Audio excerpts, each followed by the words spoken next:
What's going on YouTube? This is Rybo at the bench, and tonight I have a cutter carry review on the Seiko SKX009. I cannot believe that I have never reviewed this watch. If you have seen any of the videos, the watch videos on my channel, you would know that I am a huge Seiko SKX fan. The 007 was my first real watch that kind of I purchased, put the time and thought and money into kind of buying a good automatic watch, and I have steadily fallen in love with it more and more ever since. I have bought the 009, I have the 011, so I have kind of all of the popular SKXs, and I wear them all the time. I absolutely love them. They are now discontinued, which makes me not want to wear them, but then I love them so much that I'm going to wear them anyway. Because that's the beauty of an automatic watch. So this is the SKX009. This is the Pepsi Bezel version. You can probably see, if you have an eagle eye, that there is some purple glare on that crystal, and that's because this is an aftermarket sapphire crystal, so this is not stock. It's the only thing that's changed about this. You have the stock strap from Seiko, that real jangly Jubilee bracelet that I love. People love to hate. I love it. And so that's really the only thing that's changed about this watch. Besides that, you have that nice Pepsi bezel. Great action on this one. Really impressed with this one. I said before, I've actually had better luck with the SKX bezels than the turtle bezels. And speaking of the turtle bezels, let me pop this guy off the wrist because this will be our size comparison. SRPC 23J, the Silver Surfer, the Anthracite, I don't know, there's a bunch of different names for this one. But I only brought one watch in for comparison because if you're watching this video, you are already well familiar with the SKX or the Turtle watch, so I figured I just needed one of each. So the SKX is billed, I want to say, as a 42. Let's validate that. Not in inches, though. Let's validate that in millimeters. If I can get this guy to stay up. So 42.3, that's measuring the outer case. If I were to measure just the bezel alone, let's see, I'm looking at 41.1. Is that right? Yep, 41.1. And if I were to measure the kind of lug to lug, this is probably my most important measurement in a watch, 45.5, which makes this incredibly nice to wear. And I think that's the beauty of the SKX. Just for size comparison though, we said 41.1 on the bezel, so a full millimeter larger, and then the turtle case is what's really going to be bigger at about 45 millimeters. So you have what was originally, around a $200 watch. Prices fluctuate all the time. I'm sure they're going up tremendously now that they're discontinued. And then you have, what's a $300 watch, let's say. Again, prices fluctuate. This guy has been anywhere from $300 to $650 I've seen for this specific turtle. So prices kind of go crazy. But you have a 7S26 movement here, non-hacking, non-hand winding. I mean, you have a much nicer movement that is hacking and hand winding here. I always mess up the movement. I want to say it's an NH35, but I probably got that wrong. I'm not great with numbers. All right, things that I love about the 009. So one, the fact that it's an SKX. You get that incredible bezel that has these big loomed markers, just the classic diver. You have the hands that only Seiko can do. They're so funky and goofy. But they work so well, and you do have those on the turtle as well. You kind of come to know and love them.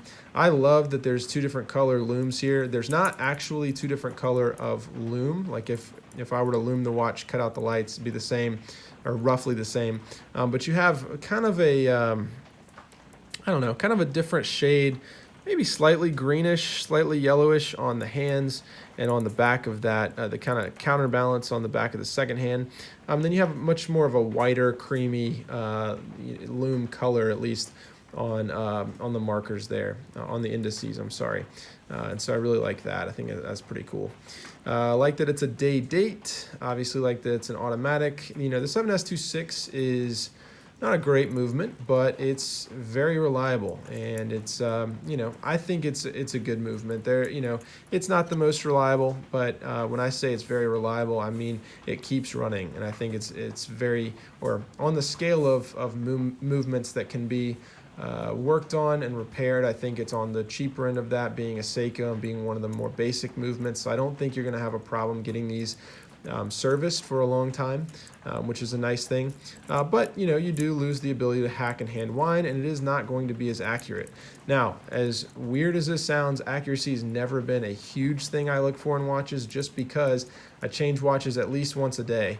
And so, you know, accuracy for me, it's a very nice thing to have. I love when a watch is accurate, like my Hamilton with that, what is it, the H80 or N80 movement, the modified ETA that, you know, for me has been running at, you know, plus minus 2 seconds a day. Same with the Borealis, the Miyota movement that I have on there. I forget if it's the 9015, but that thing runs at like plus 2 seconds a day. That's a beautiful thing, but it's really not going to stop me from purchasing a watch as long as the movement is a well-known, easy-to-service movement that will keep time for me. Other things that I like, obviously you have the Wave logo on the back, which is just classic, and I absolutely love that. And I love the jangly bracelet. I think it's incredibly comfortable. It adds a charm to it. You know, to me, it just, I like everything about it. You know, I think it looks excellent with the watch. I used to have an Erica's original strap for this 009, and I ended up selling it because I love wearing it on the bracelet. I have no desire to change that. And there are great, you know, options out there. I have a Uncle Seiko on the Turtle here, but man, do I love that bracelet. Let's see, other things. Obviously, you can't do a review of the 009 without talking about that Pepsi Bezel.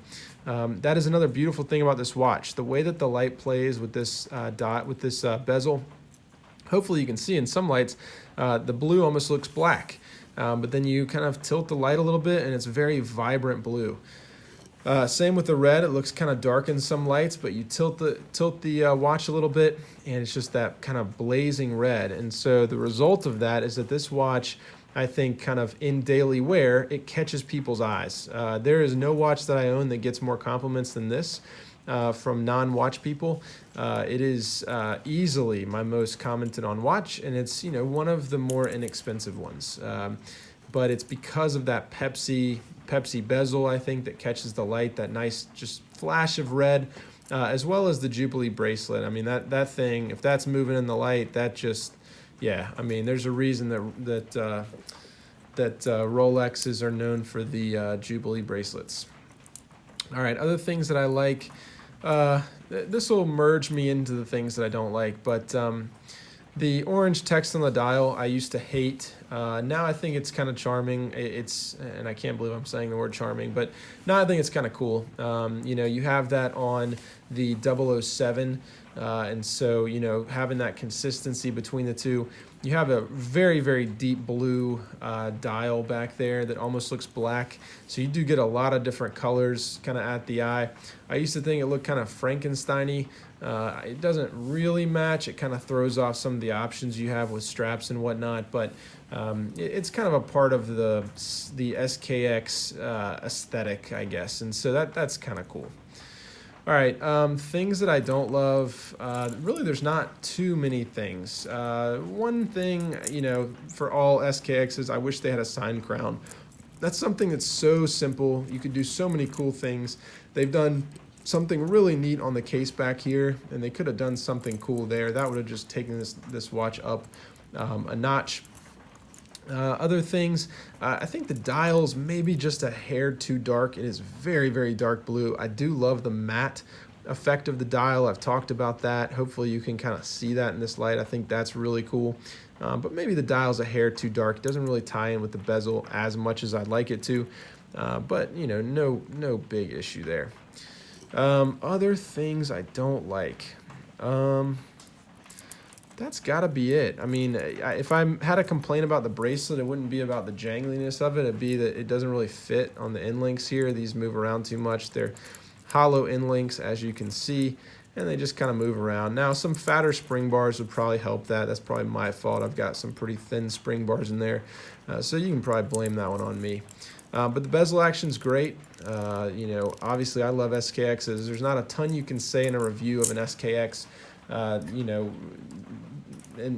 sorry, there's not a ton that you can say in a review of an SKX009 that's all that different from a 007 or a 011. Particularly the 009 and 007 are very, very similar. And so, you know, I've kind of raved about these for years. So there's not a ton I can say besides that. It's an excellent watch. I really love it. I think it's super comfortable, and I think it wears really, really nicely on wrist. I don't have the largest wrists, but this frames very, very nicely. Doesn't feel like it's overhanging at all. And that's really because that bezel width is the same as the case width. And so you don't have that extra shroud, which I love on the Turtle, but you don't have that, and so it significantly takes down the size. And so I think, you know, it's a perfect size, at least for my wrist, which is why I wear this watch all the time. And you can also see that bracelet, one of the nice things about it is it's so loose and jangly that it's so comfortable. I mean, it just conforms, literally conforms to the wrist right there and right there. And so that's really nice. You'll not really notice that you have this guy on. So that's really gonna do it. I mean, you know, everyone who watches this knows that I'm a fan. I just figured, since I've had the channel for a little while and I've talked about the SKXs often, that I should probably have a review of the 009. So here's my review. It's a strong carry for me. I wear this guy all the time, to the point that I have got some coasters in stock and some stickers of the 009 dial. So if you're interested in something like that, I know I linked those up in the 011 review, so you can head there and get some links to those. But definitely check this out. If you can snag one of these now that they are no longer being made, I would highly recommend it. All right, thanks, and see you next time.